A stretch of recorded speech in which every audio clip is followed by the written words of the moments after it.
They say the universe bows to power, that gold can buy loyalty, that fear can control entire worlds.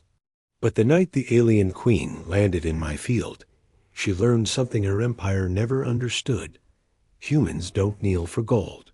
And I was about to prove it.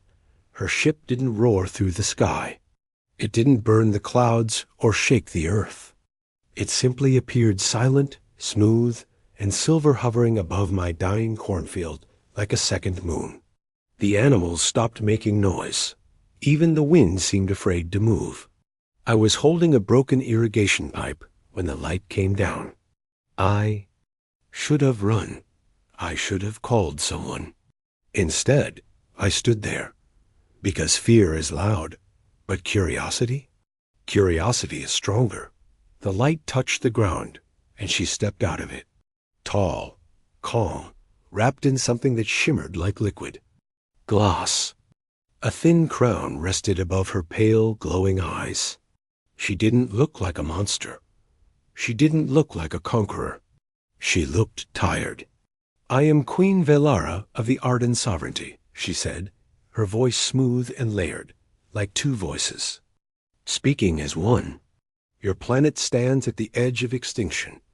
That's not something you expect to hear before dinner." I wiped my hands on my jeans. Extinction from what? From us. There it was, honest, cold, simple. She raised her hand, and suddenly the air between us filled with light. Gold, mountains of it. Shining alien bars, coins, strange symbols spinning in the air. More wealth than every bank on earth combined. "This is yours," she said. "Convince your leaders to surrender peacefully. Allow my fleets to harvest your oceans and minerals. Your people will live under our protection. Resist, and they will die screaming." No anger, no threat in her tone, just facts. The projection of gold reflected in her eyes, but she wasn't looking at the treasure. She was watching me, waiting. I laughed, not because it was funny, but because it was impossible. "You came to a farmer," I said, "to sell the fate of Earth?" "You were chosen," she replied. "You have no military ties, no political allegiance. Psychological scans show you value fairness above power. That makes you predictable. Predictable." That word stayed in the air longer than the gold. "You think I can convince the world to kneel?" I asked. "No," she said softly. "But I believe you can teach me how not to destroy it." That wasn't part of her speech. I could tell something was wrong. Empires don't ask for help. Queens don't land alone. I studied her more carefully. No guards, no weapons drawn, no fleet visible in the sky. Just silence and a ruler standing in my dirt like she didn't belong anywhere else. "You're not here to conquer," I said slowly. "You're here because you're losing." For the first time, her expression cracked. "My council demands invasion," she admitted. "They believe humans are primitive, divided, easy to dominate. They are wrong, aren't they?" There it was. Not arrogance, doubt. Behind her calm posture was desperation. Behind the gold was fear. And behind her arrival was something much bigger than greed. "If I return without an agreement," she continued, "they will send the war fleets. Billions of your kind will perish. Billions of mine will follow. I am trying to prevent that future." The gold vanished. The night grew darker.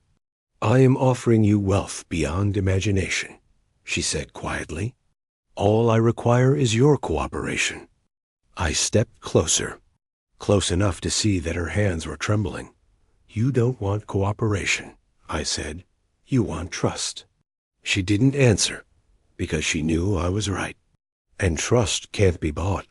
Not with gold. Not with fear. Not even with a crown. The stars above us flickered slightly, and for a brief second, I thought I saw shapes moving far beyond the clouds, watching, waiting. Her fleets. "You have little time," she whispered. So do you, I replied. And that's when I realized something terrifying.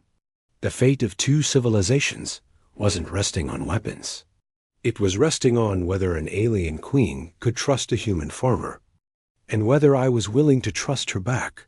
She looked up at the sky for only a second, but that second told me everything. She wasn't in control. They are watching you? I asked quietly. They are watching me, she corrected. If I fail, they will remove me from command. Remove? I repeated. In my empire, failure during wartime is considered treason. Simple words, heavy meaning. So you're risking your throne, I said. I am risking my life. The night felt colder after that. I folded my arms and studied her.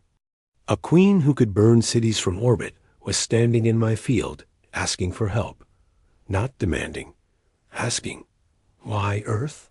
I asked. There are billions of planets out there. Few with breathable air, fewer with water this abundant, and almost none without advanced planetary defenses. She paused. You are strong, but you are divided. That makes you vulnerable. She wasn't insulting us. She was stating a calculation. And what happens after you harvest? I asked. Your oceans will recede.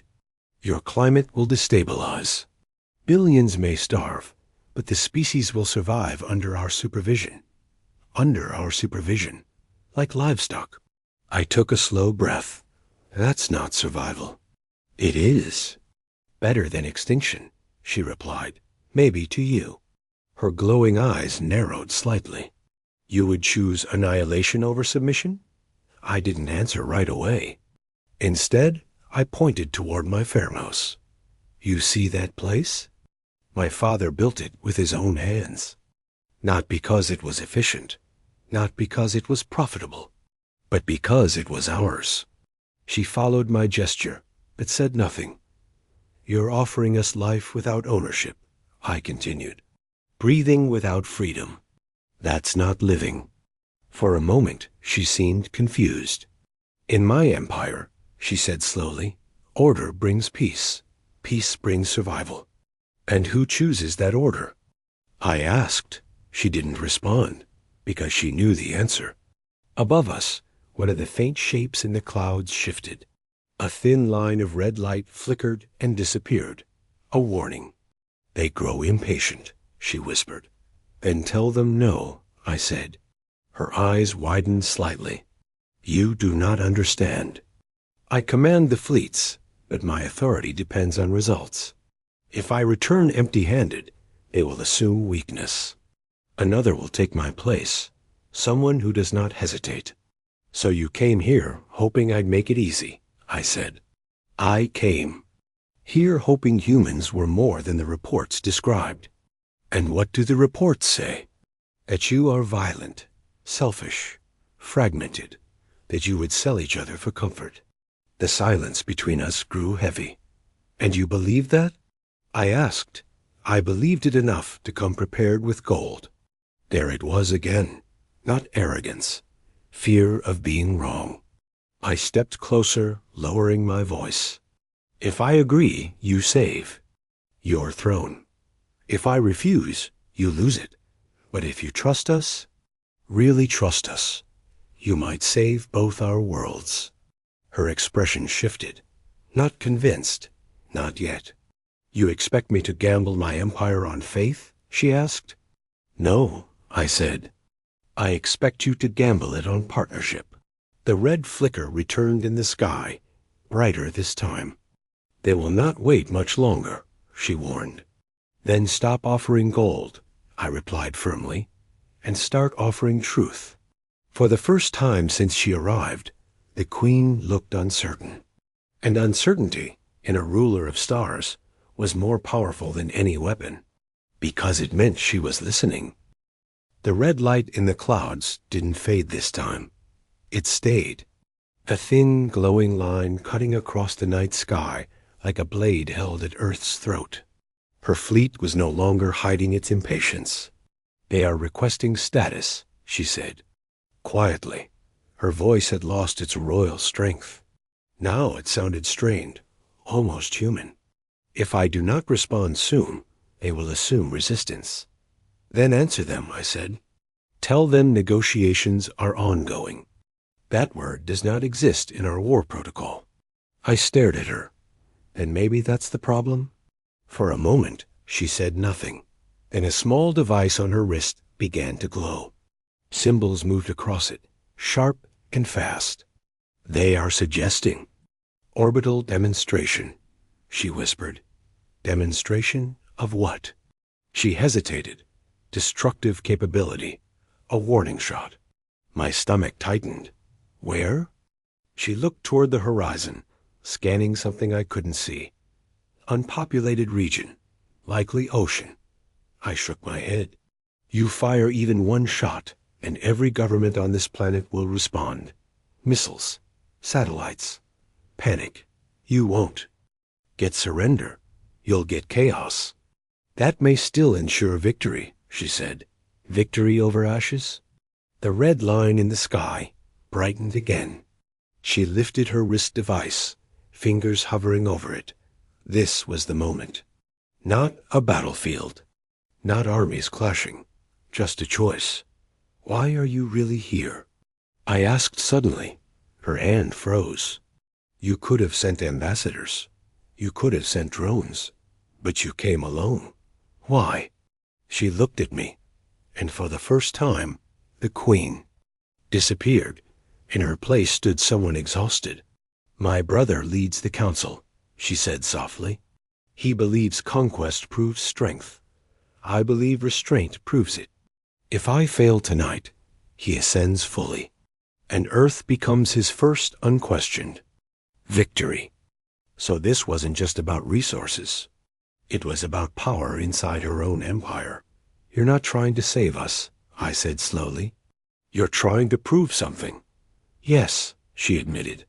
That coexistence is not weakness. The device in her hand pulsed brighter. Decision time. If you truly believe that, I said, stepping even closer, then show them. How? She asked. Stand down your fleet.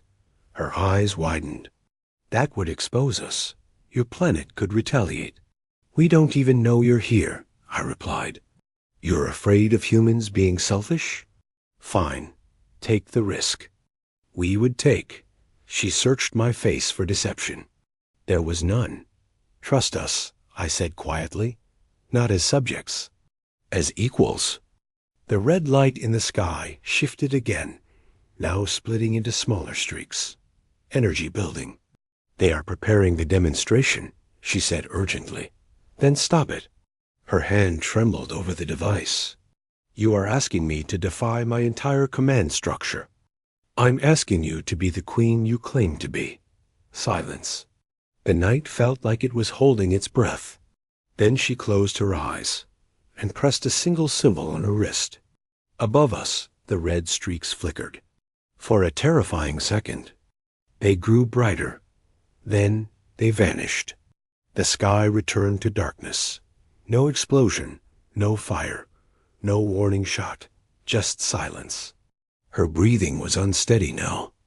I have issued a temporary withdrawal command, she said. They will question it. They may challenge it. But you chose, I said. She opened her eyes and looked at me differently this time. Not as a subject, not as a primitive species, but as someone who had just witnessed her risk everything. I have given you trust, she said quietly. And somewhere far above the clouds, I knew powerful beings were now questioning their queen, which meant this was far from over. The sky was quiet, not too quiet. For a moment, I thought maybe it was over. Maybe her fleet had truly stepped back. Maybe trust had worked. Then her wrist device made a sound I hadn't heard before. Not a warning. Not a signal. A distress tone. Her face drained of color. What is it? I asked. She didn't answer immediately. Her glowing eyes were scanning something only she could see. They have not withdrawn, she said slowly. My chest tightened. You just gave the order. Yes, she replied, and they obeyed. Then, what's wrong? Her voice dropped to a whisper. That is not my fleet. The words hit harder than any explosion. The sky above us flickered again. But this time the light wasn't red dot. It was blue dot cold. Sharp, spreading across the clouds, like cracks in glass. You said your brother wanted invasion, I said. Is this him? She shook her head, horror growing in her eyes. No, my brother would wait for my failure. This is external. The blue fractures widened, and for the first time, I heard it, a low vibration not from above, from everywhere. The ground beneath my boots trembled slightly. The wheat in the fields bent, as if something massive was pressing down on the atmosphere. Itself, what's happening? I demanded. Her breathing became shallow. A third faction. You have enemies too? Yes, she said. But they were not supposed to find this system. The blue light intensified, forming a circular tear in the sky. It looked like space itself was being peeled open. Who are they? I asked. Her next words were barely audible. The Carvex Dominion. And that means? It means, she said, staring upward in dread, my people were never planning to conquer you. I froze. What? She turned to me, and now there was no royal mask left at all. We were running. The tear in the sky split fully open. On the other side, something enormous moved. Not a sleek silver ship like hers. This was jagged, dark, massive beyond imagination. It blotted out the stars as it emerged, surrounded by dozens of smaller war vessels shaped like blades. They followed us, she whispered. They tracked our fleet to your system. You brought them here? I shouted. I didn't know. She fired back, panic breaking through her composure. We fled 3 systems before this. We believed we lost them. The massive ship pulsed with blue energy, and suddenly every light in my Fairmouse went out. A tractor guide. The distant highway lights vanished. Even my phone in my pocket went dead. An electromagnetic wave across the planet. They are disabling. Your defenses, she said. Your satellites. Your power grids. My heart pounded. You said your people would destroy us. Yes, she snapped, quickly, efficiently. These beings do not conquer, they erase. As if proving her point, a beam of blue light shot from the massive ship into the upper atmosphere. The clouds ignited not with fire, but with distortion. Like reality itself was twisting. What are they doing? I asked. Scanning for sentient resistance, she replied. They eliminate intelligent species before resource harvesting. So Earth isn't collateral damage, I said slowly. No, she whispered. Earth is prey. The ground trembled again, stronger this time. Somewhere in the distance, I heard explosions, transformers blowing, infrastructure failing. They must think your fleet is still here, I said. They do, she answered, which means they assume this planet is aligned with us. My mind raced. If they think we're with you, then they see us as enemies. Yes, and if you leave? She hesitated. They will still cleanse the system. They do not tolerate witnesses. Above us, smaller blade-like ships began descending through the atmosphere, streaking blue across the sky. How do you stop them? I demanded. Her silence was answer enough. You can't? I said, not alone, she admitted. Our fleet could match them. But I ordered withdrawal. They are repositioning beyond your moon. Call them back. If I do, full-scale war begins in your orbit. Your planet will become a battlefield. And if you don't, they will sterilize your biosphere within hours. The choice felt impossible. Or above us. Or extinction from above. She looked at me, and for the first time since she arrived, she seemed small. I came here to prevent bloodshed, she said quietly. Instead, I have doomed you. The blue light from the massive ship pulsed again. Stronger dot, and then something even worse happened. Her wrist device lit up not with fleet signals, but with a new message encrypted dot. She opened it, and her entire body went still. What now? I asked. Her voice broke as she read. My brother has seized command. I felt the air leave my lungs. He claims my withdrawal order proves weakness. He has assumed full military authority. And he has just broadcast a declaration to the Carvex. She looked up at the tearing sky, horror mixing with disbelief. He has declared Earth an allied stronghold of the Arden sovereignty. Stared at her. That's a lie. Yes. But now, she finished, both empires believe your world has chosen a side. The massive blue warship shifted its aim high above. A new formation of silver ships blinked into existence near the moon, her fleet and between them. Earth, not as a negotiation table, not as a protected world, but as the battlefield. I looked at the alien queen standing in my field, the one who had offered gold for surrender. You didn't come here to conquer us, I said slowly. No, she whispered. You came here because we were supposed to be safe. Yes? I swallowed hard.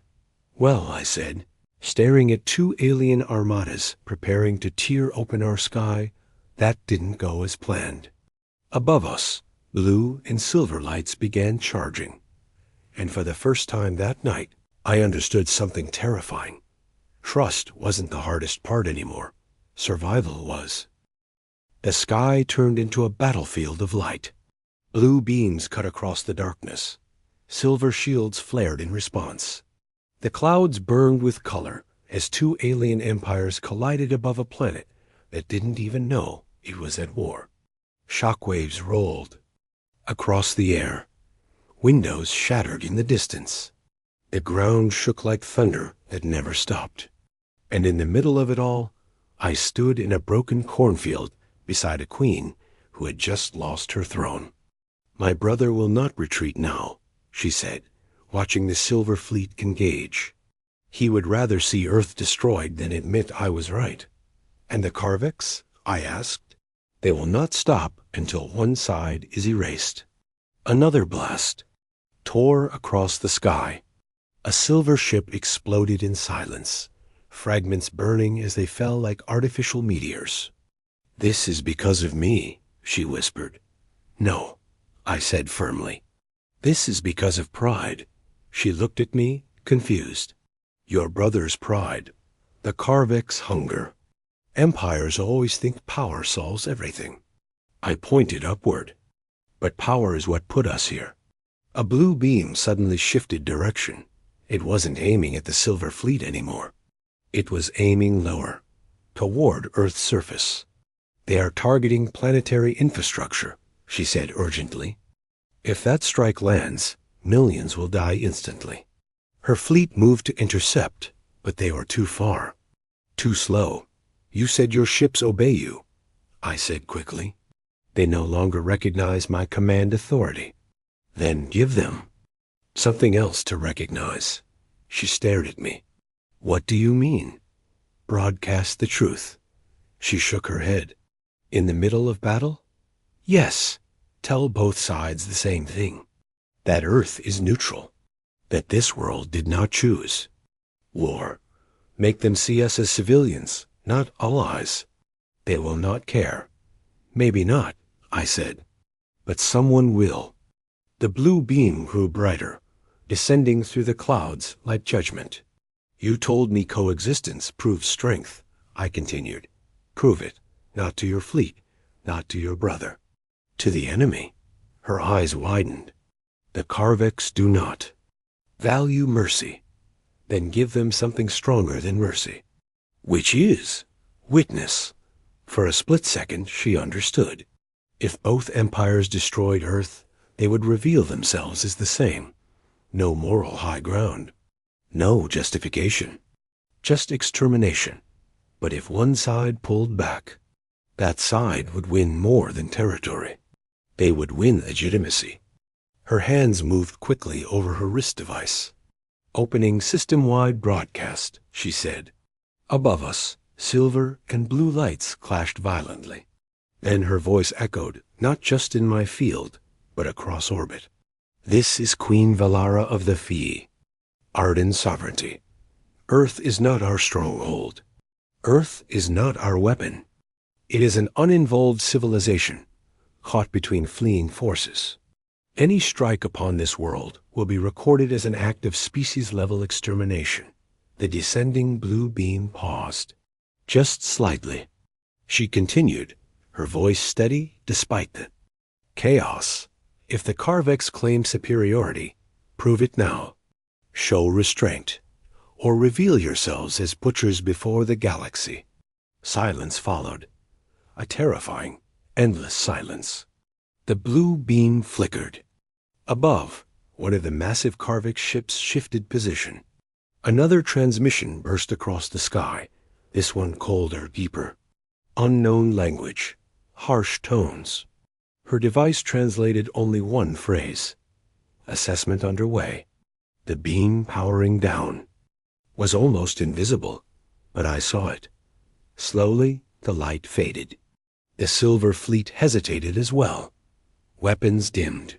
The sky, still burning in places, began to calm. "They are withdrawing scanning priority from Earth," she whispered, disbelief in her voice. "They are reclassifying this planet as non-combatant."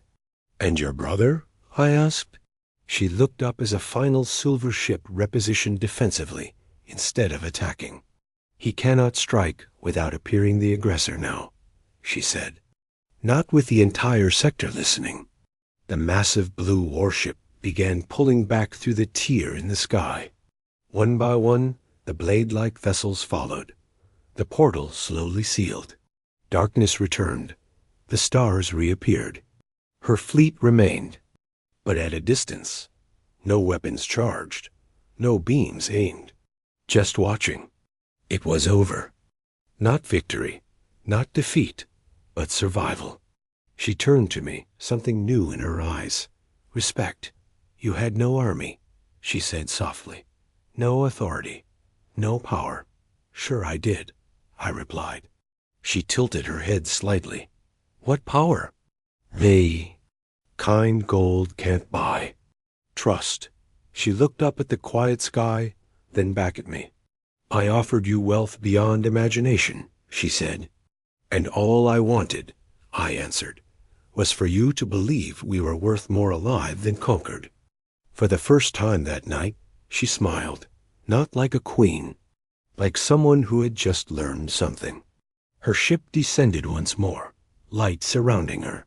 "My empire will remember this," she said, "not as the world we almost claimed, but as the world that chose courage without weapons." "And you?" I asked. She paused before stepping into the light. "I will remember," she said quietly, "that the smallest voice in a field can silence a war among stars." The ship rose silently into the night. And somewhere beyond Earth, two empires now knew one simple truth. Humans could not be bought, only trusted.